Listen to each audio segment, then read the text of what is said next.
Kaya mga idol, may meeting po tayo ngayon. Pinungaran ko po agad ng ganun po ano.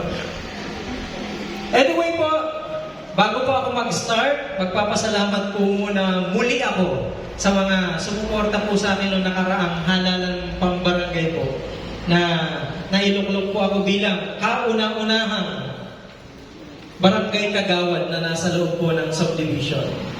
Kauna-unahang barangay kagawad na walang pamilya, kahit isa. Isa lamang po ang ibig pong sabihin nun, ipinanalo niyo po ako ng mga taga Grand Royal. 5 out of 8 na presinto, number 1 po ako. Lahat po iyon halos nandito po sa Grand Royal. Kaya maraming salamat po. Ito naman po siguro yung pagkakataon at panahon para magkaroon po tayo ng boses dito sa Grand Royal kasi po, pagdating po ng panahon ito turnover na po tayo. Kailangan po natin magkaroon dito ng boses sa loob ng subdivision. Kaya kailangan po tayo magkaisa. Inuulit ko po, ang botante po sa atin dito sa Grand Royal ay mahigit 2,000. Pero po ang bumoto ay 500 lang mahigit. Napakalaking porsyento po sana ng pagkakataon po natin. Actually, nasa atin po ang alas kung gusto natin. Kasi tayo po yung mas malaking bilang kaysa po sa nasa labas. Anyway po, nakikita naman po yan sa bilang po natin ngayon na konti lamang po yung nakikiisa. Parang pagbibilangin ko yung GC na ginawa ko regarding sa reklamo sa bae, lagpas pa po yata yung bilang. Tama po ba ako? Buka. Tama po ano? Mas lang yung bilang ng miyembro ng ginawa kong GC na ginagawa lang chismisan. Ginagawa lang kung ano-ano po yung linalagay sa GC, wala naman pong kinalaman sa bae. Dapat po sana, ginagawa po natin. Kaya mo po ginawa yung GC na yun, para mapagkaisa po sana yung mga tao dito, para mas malakas yung reklamo po natin. Mas mabilis po sana tutugunan. Pero dahil katatalikod pa lang nila, may inaabot na po tayong request. Kasi nga po, napakarami nating aso na gumagala at nangangagat. May magbabarkada ng aso. Actually, mukhang nagtayo na rin sila ng gang. Kasi nakakita ko sa Phase 5B, nagsalubong yung mga aso galing sa Phase 5B. Ayun, nag-away. Actually po, target natin, hindi naman natin magagawang linisin yan 100%. Pero po, hindi pinapabayaan ng asosasyon yung pagre-request po regarding po sa huli aso.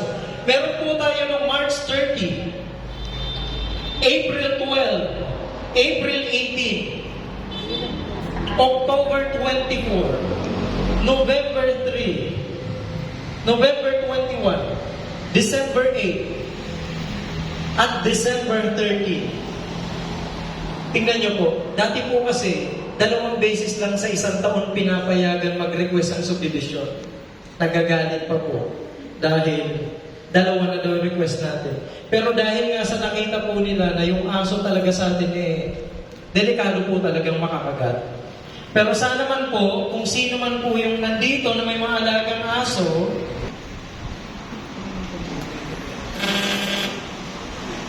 parang naging seryoso kayo sa pagdating ng bahay. Kalmahan nyo lang po. Alam nyo po kung ako man po yung representative ng bae, tapos titingnan nyo ako ng ganyan. Aba, maya-maya iihi lang ako.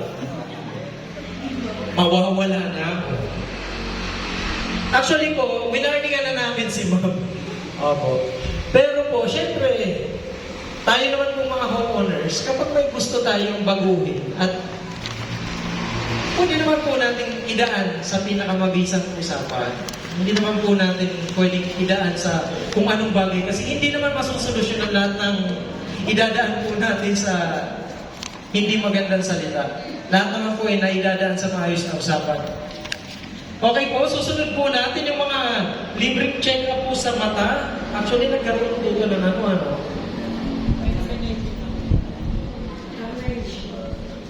Opo, nagkaroon to ng issue. Although, lahat naman po ng sinasabing libre, tinatanggap po ng homeowners. Kasi akala po natin lahat, paano sa ikabubuti, syempre. Tinatry naman po natin tanggapin dito lahat sa loob. Pero syempre, wala naman pong tayong ginagawa na lahat perfecto. Meron po talagang sumasablay. Tandaan po sana natin, yung mga kapitbahay natin, pwede po natin pagsabihan din para at least makatulong po tayo sa association. Hindi po yung wala lang din po tayong ginagawa. Siyempre po tayo po dito sa association. Hindi naman po natin yung napupuntahan lahat. Pero, kung may mga homeowners tayong nakikikooperate, at sana mapagsabihan din yung mga kapitbahay natin na walang ginawa kundi magtapo ng basura. Minsan yung mga aso nila kinakalkal yung basura ng kapitbahay, dadalhin sa harapan ng bahay nila. Na-experience ko po yun noong nakaraan kay malapit sa White House. Nagreklamo po sa akin. White House. Pangalawang beses na daw po yung basura. Ano lang po sa inyo na marami po tayong naging accomplishment sa health committee. Nagkaroon po tayo ng mga vaccination, dog vaccination, pati po yung anti-flu para po sa mga senior. Nagkaroon din po tayo ng seminar sa Red Cross, saka yung ating pong para sa mata, yung check-up po sa mata. Although marami po nagpagawa ng salamin, nagkaroon lang po ng problema, yung iba po ay hindi fitted sa kanila.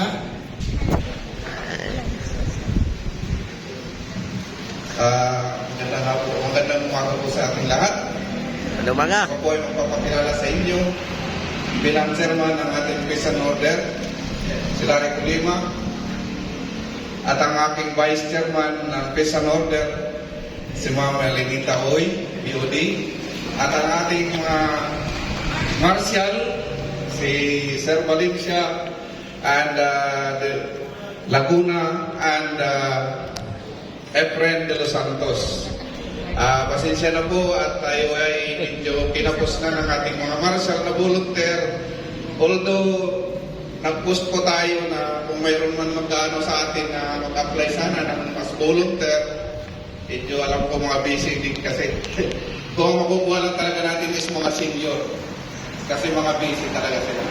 So although naman kahit ganito lang ang manpower natin sa Peace and Order, nagampanan po natin ang pagro-rubing sa ating subdivision at hindi naman po maiwasan sa ating subdivision na mga mayroon tayong untoward incident na nangyayari gaya ng mga common natin na na-encounter dito sa atin sa loob ng subdivision, yung mga public disturbance sa kapitbahay, lalo na yung mga nagkakantahan at nagkakaraoke. That is the mostly na-encounter namin sa aming pag-robing. Although, meron tayong pinapatupad dito sa ating subdivision na curfew hour. Nag-start po tayo ng 10 p.m. up to the morning of 4 p.m. and 4 a.m. in the morning. Baka hindi po tayo aware na totoo po yun. Mayroon po nangyayari na mga untoward incident ng mga nakawan, which is na minimize naman natin yan kasi mayroon tayong mga investigasyon before na ito ay minsan nalalaman natin at the end of the investigation na ang ating mga complainant ay hindi po nagpa-participate. So, kung minsan magdano tayo ng isang incident at tinutugunan naman try investigahan ng ating Asian Land mga security officer. Ano po na magre-report para sa Clean and Green, pati na rin sa Cultural and Sports Committee, si Sir Jojo Santiago. Magandang umaga po sa lahat. Mga seryoso po yung mga nandito. Bali, ang nire-report ko po kasi naatasan po ako bilang committee po na Clean and Green. Then, yun nga po yung sinasabi mo na sa Cultural and Sports, hinawakan ko po ang Basketball League, kasama ko po si BOD Rebecca Madarcos. Una po sa lahat, ako po'y nagpapasalamat sa mga nandito na dumalo na kahit po ito lang po yung numero na nandito, maraming salamat po sa inyong pakikipag-cooperate. Siyempre yung preparation, yung pagkikitumagan. Pero nag-iraas po natin ng matiwasay. Ito na rin po siguro yung pagkakataon ko magpasalamat sa mga sponsor. Hindi ko na po kayo isa-isahin yung mga sponsor natin ng basketball. Maraming salamat po sa inyong suporta sa ating basketball league. Yun lang po. Sa akin lang po, sa Clean and Green po, magtulungan po tayo dyan. Nasa atin po yung tagumpay para maging... Jojo, sabi nga nila, simulan natin sa ating mga sarili ang kalinisan. So sa tapat mo, linis mo, pwede naman po yun, diba? Para makatulong na rin sa Clean and Green Committee. Ayan, ang susunod na committee po, ang committee ko, Grievance and Education Committee. Tatawagin po ang aming chairman, si Ms. Evelyn Nasico.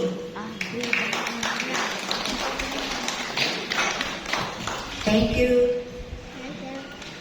Good morning po sa kanilang lahat, sa ating lahat. Ako po si Mrs. Evelyn Nasico, taga-Phase 5B. Una, nais ko po magpapasalamat sa inyo, sa inyong pagdalo kahit hindi tayo nag-forum.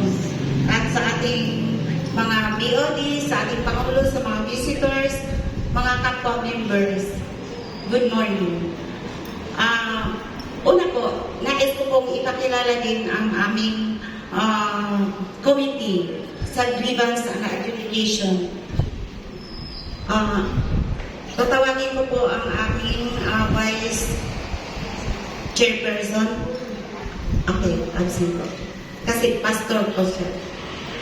Meron siyang preach ng kasintahan. Ang ating Secretary si Ma'am Bel. Kayo po. Pwede po ba lumapit dito?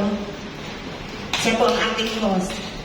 Ang ating kasamang grievance member, Ma'am Mami.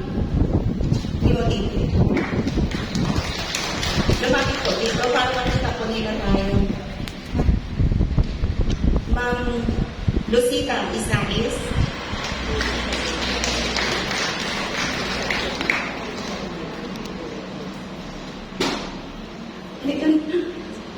Ais Cabanas. Pamangkin sa ito. Hindi ko pa mga. Connie Iscoro. Ay, dito ba si Connie Iscoro? Family Day. So, kami po ang mga tawag po sa amin, mga mediators. Ang aming committee po, kami po yung tagapamagitan kung sakali kayo po ay mayroong mga usapin or may mga problema. Percent number of issues are concerned. Next slide. So, number of recorded incident reports with sessions. Ito po yung mga hinarap namin. Kasi po, in total for year 2023, we have 78 na incident reports received. Out of the 78, we have 48 po na may sessions. So, yung 30 po yung mga blotter reports. Simpleng blotter reports po yun, mga incident reports na isinulat sa logbook sa office na OY. Ayan. Kami po ang tutulong sa upcoming election ng February 25, 2024. Kasi po magkakaroon na po tayo ng eleksyon. Secretary Ms. Ichua. Ayan. Ms. Cynthia Alba, member. Mrs. Mercedes Cerezo, member. And then Ms. Juliet Medina, member. Ayan. So ito po ang bumubuo sa election committee. So nakita niyo naman po sa mga forms na na-receive niyo sa invitation, may mga naka-attach po na forms. So kung may mga questions po kayo about the election procedures, ito po yung mga mukha namin. Ayan. Kahit makita niyo kami sa South, dyan sa Kalsada, okay lang po, magtanong kayo impromptu. We can all answer your questions regarding the election procedures and rules. And at the same time, dun sa forms po kung may questions din po kayo. Ayan. Muli po, isang magandang umaga po sa ating lahat. At maraming salamat po sa pagdating ninyo ngayon. Sa kabila po ng ating kabisihan sa ating mga buhay, lalo pagdating Christmas. Tayo po na, sigurado po napaka-busy. Lalo po kami na, siyempre pumapasok po tayo. Maraming mga Christmas parties na ina-attend na natin. Pero po, ginagawa po natin maging alive itong ating GA at maraming pong salamat. Pero po, tulad ng sinasabi na lahat dito, parang sobrang po konti ang mga taong concerned dito pagdating sa test. Okay, ayan. Better. Ayan, salamat po, Anastasia Estrella, para sa financial report. Bago po tayo portion, ayan, i-acknowledge po po the presence ng representative from Bulacan Aqua Estate, si Ms. Rob. Ayan. Tapos, nandito po ang representative ni Konsehal Ai, si Mark J. Calde. At nandito rin po ang SNR. Ang SNR. Ayan, kung gusto niyo po magpa-member, meron po tayo sa mga sa atin, si Ibson. Ayan, si Ibson. Kung mapapansin niyo po,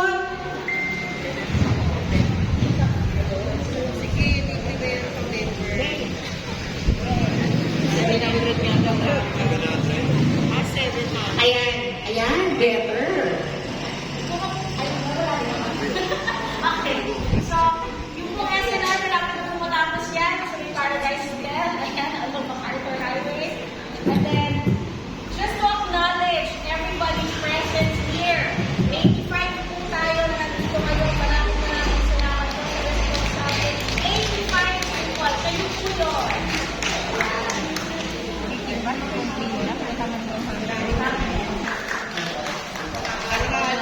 Magandang umaga po sa inyong lahat. Ako po si Mark J. Recalde. Staff po ako ni Masyala at Roble.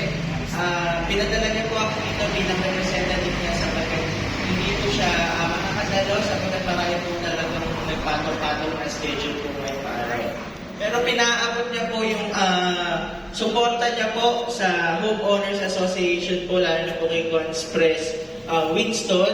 Lahat po ng meron po kayong mga gustong gawin or agigay na maaaring ilapit natin kay HOA President, na maaari namang ilapit ni HOA President Nico sa halaay o play, kagaya na ng problema po natin sa nakaraan sa tubig. Ayun po, ginagawa po ng paraan ito sa halaay lahat na kanyang pwedeng magawa para mas maayos at maging mas maganda ang pamumuhay ng bawat residente ng Grand Royal Subdivision po dito. At pinauunan niya na po yung kanyang pagbati ng maligayang Pasko at manigong bagong taon po sa lahat ng nandito po ngayon sa lahat mga hindi mga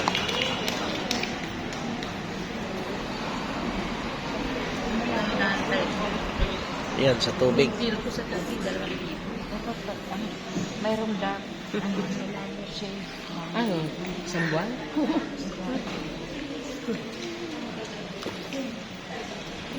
Dapat yung sinasabi nila portability test ng water. Oo.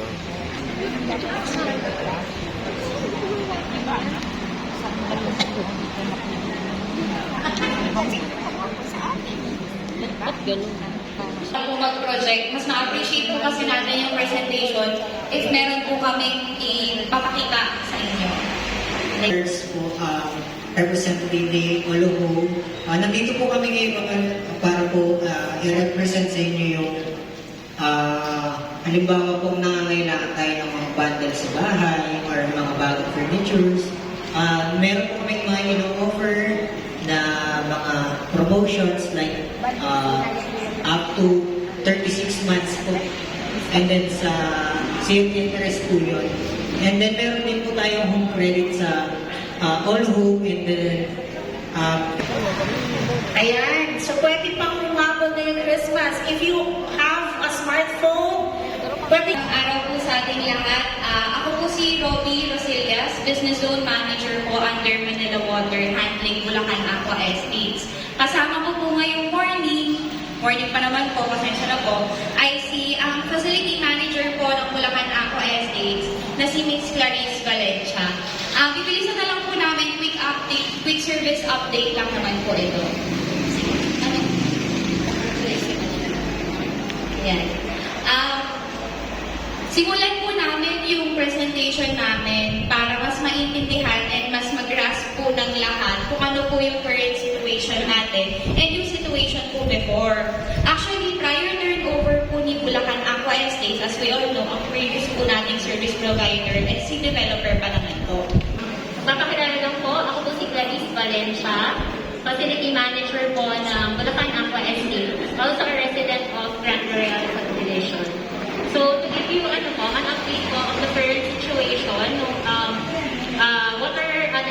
water distribution or yung water quality dito sa Grand Royal. So, yung before kasi, last June, parang nagkaroon po ng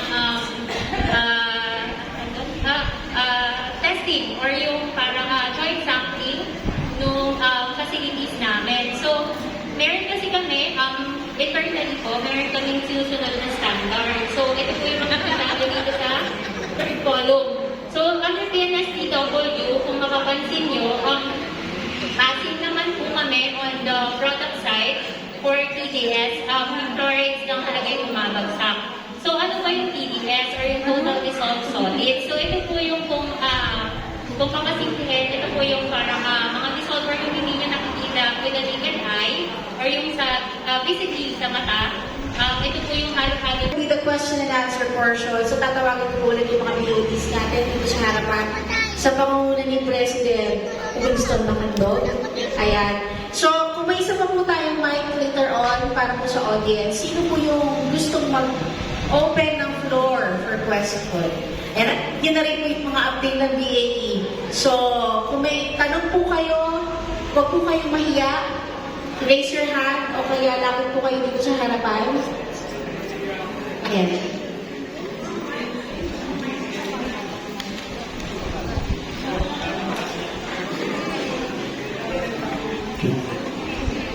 Yan, dumako na po tayo sa question and answers. Tinatawagan ko po lahat ng mga BODs. Tumayo po tayo dito po sa harapan para kung ano po yung concerns na may kinalaman po yung ating komite ay masagot po natin ng maayos. Huwag po kayong mahiya. Dating bukal na po ng Yan mga kailos, ang question and answer na. Kung hindi ka magtanong kung ano yung gusto nyo itatanong tungkol sa dito sa loob ng Grand Royal, pwede kayo magtanong. At ngayon po ay dito na po ang pag-vlog natin at malapit na po matapos yan. At tayo po ay may pupuntahan. So maraming salamat sa inyo mga kailos. Magandang umaga. Dito po tayo ngayon sa may clubhouse ng Grand Royal. At ay general meeting po hanggang ngayon. So maraming salamat sa inyo manood at hanggang dito lang muna ang vlog natin. Maraming salamat.